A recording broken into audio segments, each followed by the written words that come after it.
Welcome students. आज के lecture में हमने फेजेस ऑफ ग्रोथ देखनी है और ये प्लांट का ही चल रहा है क्योंकि हमने प्लांट के अंदर ग्रोथ देख रहे थे। बच्चों पिछले लेक्चर में हमने देखा था कि प्राइमरी ग्रोथ जो है हमने पढ़ा था कि एपिकल मेरिस्टेम वो प्राइमरी ग्रोथ करवाती है। कैसे कि प्राइमरी ग्रोथ हमने बोला था लेंथ में इंक्रीज़ होना, जब लेंथ इंक्रीज़ होती है तो उसको बोलते हैं प्राइमरी ग्रोथ। अब जो है एपिकल मेरिस्टेम इसका मतलब प्राइमरी ग्रोथ करवाती है, वो लेंथ में पौधे को जो है बढ़ाती है। जबकि जो हमने पढ़ा था लेटरल मेरिस्टेम है जिसको सेकेंडरी मेरिस्टेम भी बोलते हैं, वो पौधे की विड्थ बढ़ाती है। तो जब पौधे की विड्थ या पौधा थिकनेस में मोटाई में उसका इजाफा हो तो इसको बोलते हैं सेकेंडरी ग्रोथ। तो सेकेंडरी ग्रोथ इसका मतलब कौन करवा रहा है? Lateral meristem. लेटरल मेरिस्टेम में हमने पढ़ा था वेस्कुलर कैम्बियम और कार्प कैम्बियम आ जाते हैं, तो वेस्कुलर कैम्बियम करवाती है लेटरल मेरिस्टेम। इसके अलावा जो है इंटरकैलरी मेरिस्टेम जो है वो भी जो है सेकेंडरी ग्रोथ करवा रही होती है। अब बच्चों हमने जो है देखना है कि फेजेस ऑफ ग्रोथ कौन कौन सी हैं। हमने 3 फेजेस का पहले भी जिक्र किया था, सेल डिवीजन, सेल एलांगेशन और सेल डिफरेंशिएशन। अब एक और चौथी फेज भी है सेल मैच्योरेशन। तो टोटल जो है पौधे की 4 फेजेस होती हैं जिनमें से गुजर के पौधे की जो ग्रोथ है वो कंप्लीट हो रही होती है। पहली है सेल डिवीजन, फिर सेल एलांगेशन, फिर सेल मैच्योरेशन और आखिर पे सेल डिफरेंशिएशन। तो पहले देखते हैं सेल डिवीजन। सेल डिवीजन जो है इसमें क्या, इस फेज़ में क्या होता है कि इस फेज़ के अंदर जो है पौधे के जो रूट्स की टिप्स हैं और शूट की टिप्स हैं वहाँ पर सेल की डिवीजन होगी, वहाँ पर सेल डिवाइड करेंगे। ठीक है, यहाँ पर इस फेज़ के अंदर सेल का नंबर बढ़ना है। अब कौन से सेल डिवाइड कर रहे हैं, टिप पर कौन से सेल होते हैं? भला हमने पढ़ा था मेरिस्टेमेटिक सेल। तो मेरिस्टेमेटिक सेल जो हैं वो टिप पर मौजूद हैं, वो डिवाइड करेंगे। मेरिस्टेमेटिक सेल्स के हमने कुछ करैक्टर पढ़े थे कि ये सेल जो है जो साइज़ है इनका छोटा होता है, इनके पास एबिलिटी है बहुत तेज़ी से जो है अपने आप को मल्टीप्लाई करने की, they are capable of division. सारी इनका काम मेन क्या करैक्टर है कि ये डिवाइड करते रहते हैं माइटोसिस से। तो स्मॉल साइज्ड होते हैं, इनके पास स्फेरिकल जो है न्यूक्लियाई होता है जो इनके साइटोप्लाज्म के सेंटर में, सेल के सेंटर में मौजूद होता है। और जो है इनके पास वैक्यूल नहीं होता। बच्चों मेरिस्टेमेटिक सेल्स नॉन वैक्यूलेटेड हैं। अब ये नॉन वैक्यूलेटेड क्यों है, इनके पास वैक्यूल क्यों नहीं? फर्स्ट ईयर के अंदर हमने पढ़ा था वैक्यूल जो है ये एक सैक होती है जिसके गिर्द बाहर मेम्ब्रेन है, टोनोप्लास्ट, और इसके अंदर वेस्ट मटेरियल और जो न्यूट्रिएंट्स वगैरह हैं यूज़फुल मटेरियल हम उसको स्टोर कर लेते हैं, ज़रूरत पड़ने पर यूज़ कर लेते हैं। अब जो ये मेरिस्टेमेटिक सेल्स होते हैं ये तो बच्चों इनका काम है डिवाइड करना। इन्होंने कौन सा ज़्यादा, इनके तो बहुत जल्दी डिवाइड करते जाते हैं, तो इन्होंने ज़्यादा देर तक नहीं रहना, इन्होंने मैच्योर नहीं होना। तो इनका मेन पर्पस डिवीजन का है। तो इनको तो ज़रूरत ही नहीं है कि खुराक स्टोर हो या वेस्ट मटेरियल स्टोर हो क्योंकि इनका लाइफ स्पैन ज़्यादा नहीं है। अब जो है इसलिए इनके पास वैक्यूल नहीं होता क्योंकि वैक्यूल जो है वो तो रिजिडिटी देता है सेल को। तो ये फिर जो अगर वैक्यूल हो तो वो सेल डिवीजन में हिंड्रस काज करेगा, रुकावट काज करेगा, इसलिए इनके पास वैक्यूल नहीं होता। नेक्स्ट है कि इनके अंदर जो सेल डिवीजन की फेज़ है जहाँ पर सेल डिवाइड कर रहे हैं, मेरिस्टेमेटिक सेल डिवाइड कर रहे हैं, नंबर बढ़ रहा है, कहाँ पर हो रहा है ये? टिप्स पर। तो यहाँ पर बच्चों जो नए सेल्स बने हैं मेरिस्टेमेटिक सेल्स उनके जो है साइटोप्लाज्म की जो है फर्दर उसकी जो है डेवलपमेंट होनी है साइटोप्लाज्म की, उसके अंदर मटेरियल चाहिए और सिंथेसाइज होने हैं साइटोप्लाज्म के। और सेल वॉल भी जो है इनकी वो भी मजबूत होनी है। हमें पता है सेल वॉल की 3 लेयर्स हैं, फर्स्ट ईयर में ये भी हम पढ़ चुके हैं। तो वो फर्दर सेल वॉल की जो है सेल वॉल में डेपोजिशन होनी है मटीरियल्स की, तो उसके लिए हमें मटीरियल सिंथेसिस मटीरियल की ज़रूरी है। तो वो मटीरियल जिसने सेल वॉल की सिंथेसिस करनी है और साइटोप्लाज्म की, वो मटीरियल यहाँ पर इस फेज़ में सेल डिवीजन की फेज़ में बनना शुरू हो जाता है। नेक्स्ट फेज़ है सेल एलांगेशन। वर्ड बता रहा है यहाँ पर सेल एलांगेट होंगे। तो जो सेल डिवीजन की फेज़ में सेल्स बने हैं, मेरिस्टेमेटिक सेल्स बने हैं काफ़ी ज़्यादा, वहाँ पर तो नंबर बढ़ा था ना सेल्स का, अब वो सेल्स इस फेज़ के अंदर एलांगेट होंगे। ठीक है, और ये जो सेल एलांगेशन की फेज़ है ये थोड़ी सी जो है पहले टिप पर क्या है, टिप पर बच्चों मौजूद होते हैं, टिप पर बच्चों मौजूद होते हैं मेरिस्टेमेटिक सेल्स। तो ये जो है ये मेरिस्टेमेटिक सेल्स वहाँ पर बन रहे हैं। अब टिप से थोड़ी सी पीछे की तरफ टिप पर नए सेल बनते रहने हैं। अब टिप से थोड़ी पीछे बैक की तरफ जो है, जो पहले सेल बन चुके हैं मेरिस्टेमेटिक सेल, वो पीछे थोड़े से जो है पीछे चले जाएंगे और वहाँ पर जाके वो एलोंगेट होना शुरू हो जाएंगे और टिप पर नए मेरिस्टेमेटिक सेल्स बनते रहेंगे। अब वो जो सेल जिस जगह पर गए हैं, वो जो फेज़ है, वो जो एरिया है, वो सेल एलोंगेशन वाला एरिया है, वहाँ पर सेल्स ने जाके एलोंगेट होना है। अब सेल एलोंगेट कैसे होते हैं? सेल जो हैं वाटर की एब्जॉर्प्शन करते हैं, वाटर की अपटेक करते हैं, जिसकी वजह से उनका साइज जो है 150 फोल्ड ज़्यादा हो जाता है। अब इतना वाटर एब्जॉर्ब करेंगे, साइज़ तो बढ़ गया, मगर ये वाटर ने जो है उनकी वाल पर प्रेशर डालना है, तो वाल के ऊपर जो पड़ने वाला प्रेशर है उसे रिड्यूस करने के लिए सेल वॉल्स के पास प्लास्टिसिटी होती है। प्लास्टिसिटी बच्चों बोलते हैं वो एबिलिटी जिसकी वजह से कोई भी सेल जो है अपनी फिनोटाइप में चेंज ला सके। मतलब पहले जो है उनका साइज सेल का छोटा है, लेकिन जब जो है वाटर एब्जॉर्ब किया तो फिर उसको जो है अब प्रेशर पड़ रहा है वॉल्स पर, तो सेल वॉल के पास ये एबिलिटी है कि वो थोड़ी सी इलास्टिक है, वो थोड़ा अपना साइज़ बढ़ा लेगी। तो अब उसने अपनी फिनोटाइप के अंदर चेंज लाई है, इसको बोलते हैं प्लास्टिसिटी। तो इसके पास सेल वाल के पास प्लास्टिसिटी जो है वो इंक्रीज़ होती है। किस लिए? क्योंकि वाल के ऊपर प्रेशर पड़ना है इस फेज़ में, और उस प्रेशर को कम करने के लिए। अब जो पिछले फेज़ में हमने पढ़ा था डिवीजन की फेज़ में कि वहाँ पर जो है साइटोप्लाज्म की तैयारी के लिए मटेरियल सिंथेसाइज हो रहा है और सेल वॉल की तैयारी के लिए वो मटेरियल इस फेज़ में भी, सेल एलोंगेशन की फेज़ में भी उसकी सिंथेसिस जो है कंटिन्यू रहती है। नेक्स्ट बच्चों फेज़ है सेल मैच्योरेशन।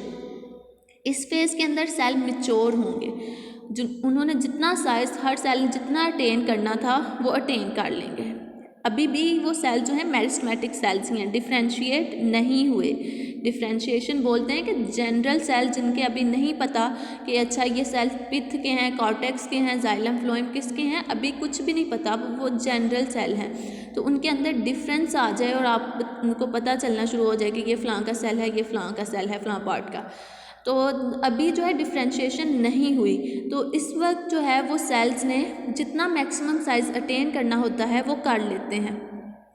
इसमें क्या होता है कि ये सेल जो हैं इन्होंने नेक्स्ट, अब मेरिस्टेमेटिक सेल में से कुछ सेल्स ने कॉर्टेक्स के सेल बनना है, कुछ ने जो है बनना है फ्लोएम के सेल, कुछ ने जाइलम के, कुछ ने सिक्लेरन काइमेटस सेल्स बनना है। तो अब वो सेल्स जिन्होंने, वो वाले मेरिस्टेमेटिक सेल जिन्होंने नेक्स्ट कॉर्टेक्स के सेल्स बनना है, वो सेल जो हैं कॉर्टेक्स के सेल बनना है और पित्त के सेल बनना है, वो वाले मेरिस्टेमेटिक सेल जो हैं एलोंगेट फर्दर नहीं करते, लेंथ वाइज इंक्रीज नहीं होंगे।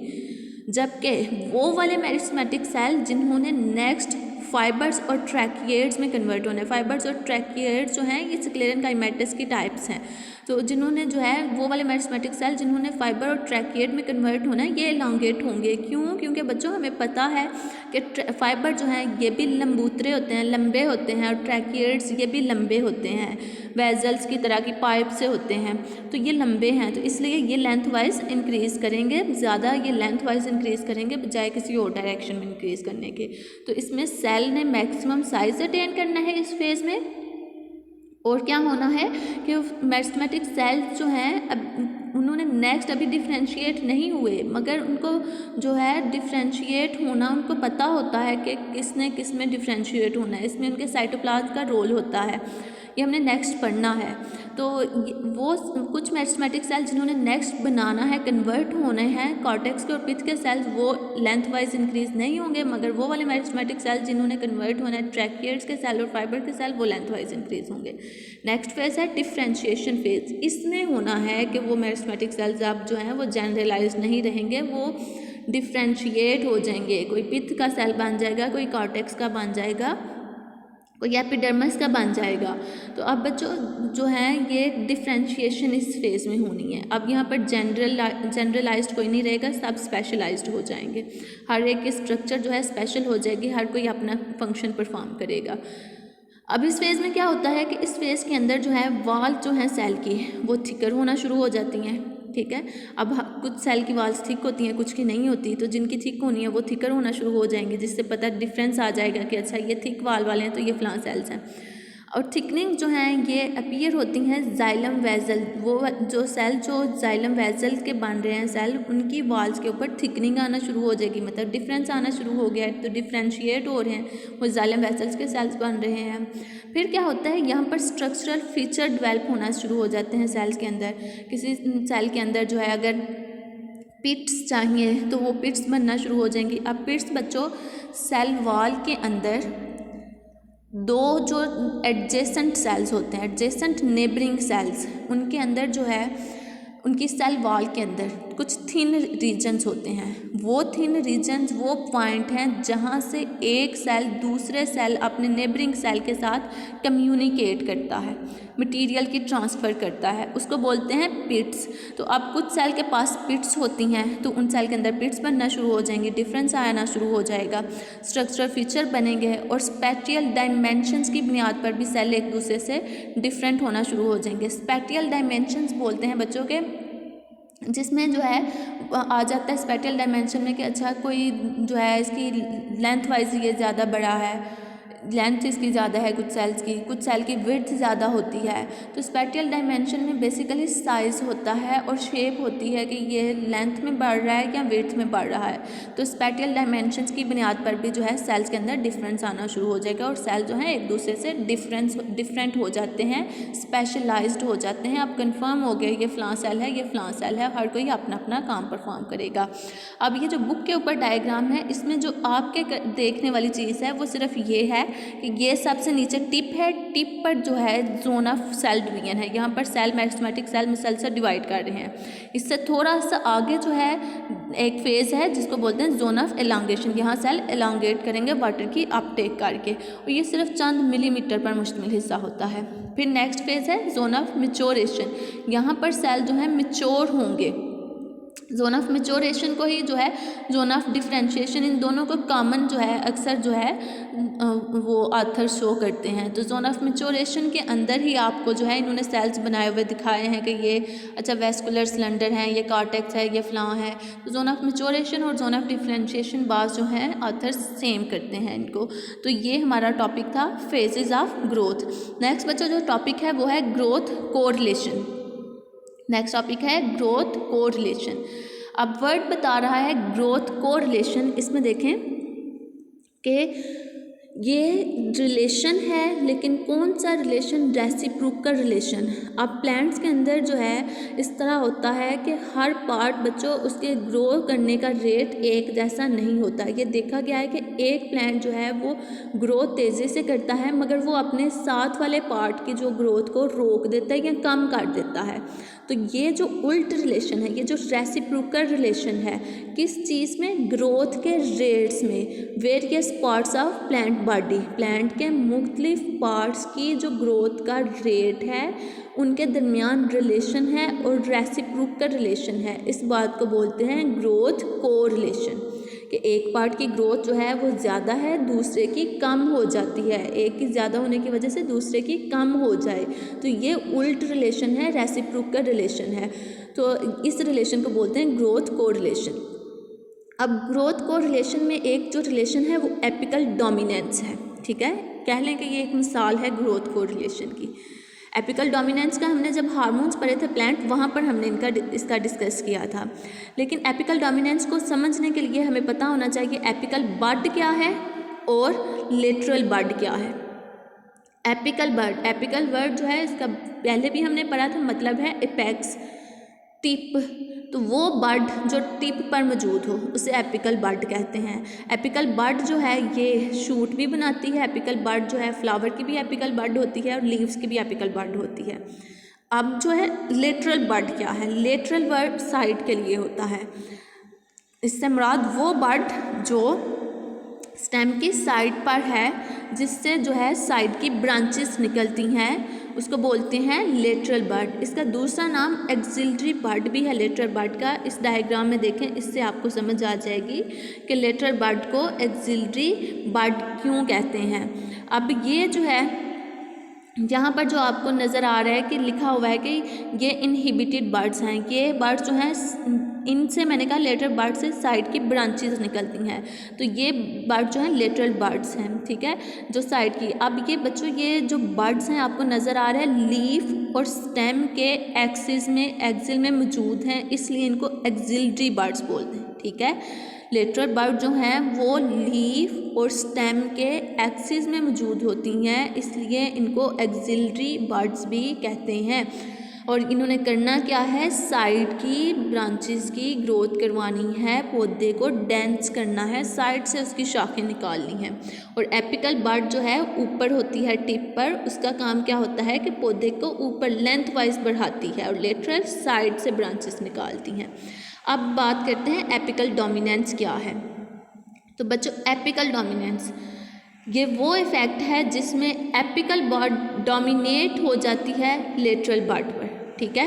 एपिकल बर्ड डोमिनेट हो जाएगी लेटरल बर्ड पर, वो खुद ग्रो करती रहेगी, पौधे को लेंथ वाइज बढ़ाती रहेगी, जबकि उसे साइडों से ब्रांचेस को लेटरल बर्ड की ग्रोथ को रोक देगी और साइडों से ब्रांचेस नहीं निकलेगी। ऐसे पौधे जो हैं वो लेंथ में बढ़ते हुए हमें नज़र आते हैं, साइड की जो है ब्रांचेस उनकी नहीं होती।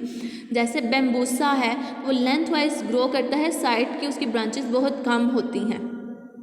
अब बच्चों एपिकल डोमिनेंस फिर क्या हो गया, ये इनहिबिटरी इफेक्ट है ना, कि इसमें एपिकल बर्ड ने इनहिबिट कर दिया है ग्रोथ को लेटरल बर्ड्स की, तो ये इनहिबिटरी इफेक्ट है। एपिकल डोमिनेंस जो है ये इनहिबिटरी इफेक्ट है।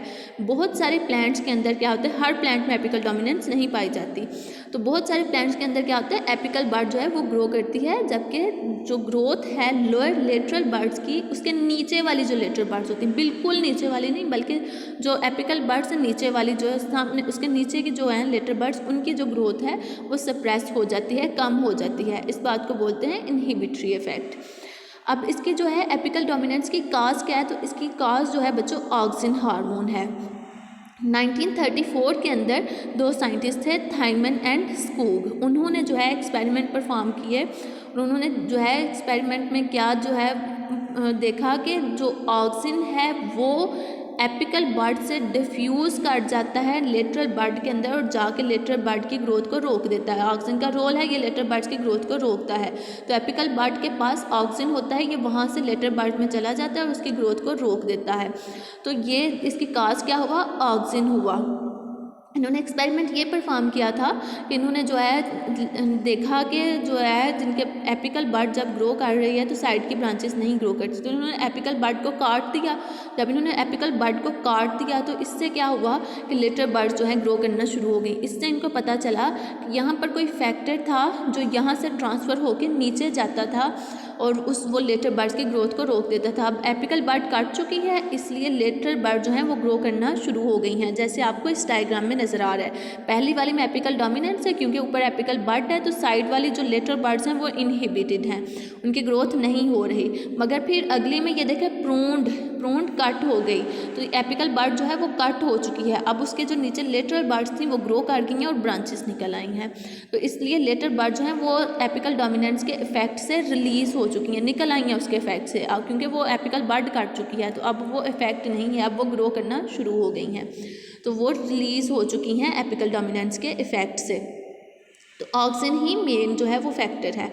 इसमें जो है साइटोकाइनिन का भी बच्चों एपिकल डोमिनेंस के अंदर रोल होता है। अब अगर एपिकल डोमिनेंस ही होती जाए, ठीक है, तो फिर तो प्लांट लेंथ में ग्रो करता जाएगा, इसलिए एपिकल डोमिनेंस को रेगुलेट किया जाता है, कंट्रोल किया जाता है। तो उसको रेगुलेट करने के लिए साइटोकाइनिन हार्मोन है, ये रूट से खारिज होता है और ऊपर की तरफ आता है लेटरल बर्ड के अंदर, और लेटरल बर्ड को जो है वो निकाल देता है एपिकल डोमिनेंस के इफेक्ट से, और लेटरल बर्ड्स ग्रो करना शुरू कर देती हैं। तो साइटोकाइनिन जो है रेगुलेट करता है एपिकल डोमिनेंस को। अब कंपनसेटरी इफेक्ट जो अभी एक्सपेरिमेंट बताया कि अगर हम एपिकल बर्ड को काटते हैं तो जो नीचे वाली लेटरल बर्ड्स हैं वो एपिकल डोमिनेंस के इफेक्ट से निकल आएंगी और ग्रो करना शुरू कर देंगी, इसको बोलते हैं कंपनसेटरी इफेक्ट। तो removal of apical bud releases lateral birds from the apical dominance, इसको बोलते हैं कंपनसेटरी इफेक्ट। अब बच्चों साइटोकाइनिन जो है अभी मैंने बताया ये जो है लेटरल बर्ड्स को रिलीज़ करवाता है एपिकल डोमिनेंस के इफेक्ट से। एपिकल डोमिनेंस की एप्लीकेशंस हैं, कहाँ पर ये इस्तेमाल हो रही हैं, तो ये टैप रूट की डेवलपमेंट में एपिकल डोमिनेंस इस्तेमाल होती है। टैप रूट बच्चों वो रूट्स होती हैं जो बिल्कुल सीधी लेंथ वाइज ग्रो करती जाती हैं। एक मेन रूट होती है सीधी ही ग्रो करती है और उसकी साइड से जो है छोटी छोटी रूट्स निकलती हैं। ऐसा नहीं होता कि कलेक्टिव इकट्ठी जो है बहुत सारी बंचेस ऑफ रूट्स जो हैं वो निकल रही हैं, नहीं, एक मेन रूट निकलेगी सीधी, उसमें से साइड से ब्रांचेस निकलेंगी, उस रूट को बोलते हैं टैप रूट। जैसे कि उसके अंदर रेडिश के अंदर होता है, कैरेट का होता है कि उसकी सीधी सी रूट होती है और उस रूट से छोटी छोटी साइड से रूट्स निकले होते हैं, इसको बोलते हैं टैप रूट। तो एपिकल डोमिनेंस की वजह से लेंथ वाइज इंक्रीज होता है ना, तो सीधी एक लंबी सी रूट बनती है उससे मेन, तो apical dominance tap root develop करती हैं। दूसरा कि ये इनहिबिट करती हैं लेटर बर्ड्स को। तो ये बच्चों लेटर बर्ड्स को इनहिबिट करना हम इस्तेमाल करते हैं पोटैटो की सप्रूटिंग को रोकने के लिए। पोटैटो सप्रूटिंग से मुराद हम देखते हैं पोटैटो के ऊपर येलो कलर की या ग्रीन कलर की बर्ड्स निकल आती हैं, आइस बन जाती हैं, तो उसको जो है उन बर्ड्स को बोलते हैं लेटर बर्ड्स। तो अगर एपिकल डोमिनेंस ना हो तो वो बर्ड्स जो हैं वो निकलना शुरू हो जाती हैं, आलू ख़राब हो जाते हैं। और अब एपिकल डोमिनेंस क्या करती है, पोटैटो की सप्रूटिंग को रोक देती है। ऑक्सीजन स्प्रे करो, उससे एपिकल डोमिनेंस हो जाएगी पोटैटो के अंदर और जो है सप्रूटिंग जो है वो नहीं होगी। इससे जो है पोटैटो की जो स्टोरेज की लाइफ है वो हम इंक्रीज़ कर सकते हैं 1 से 3 साल के दौरान। ओके बच्चों, अल्लाह हाफिज़।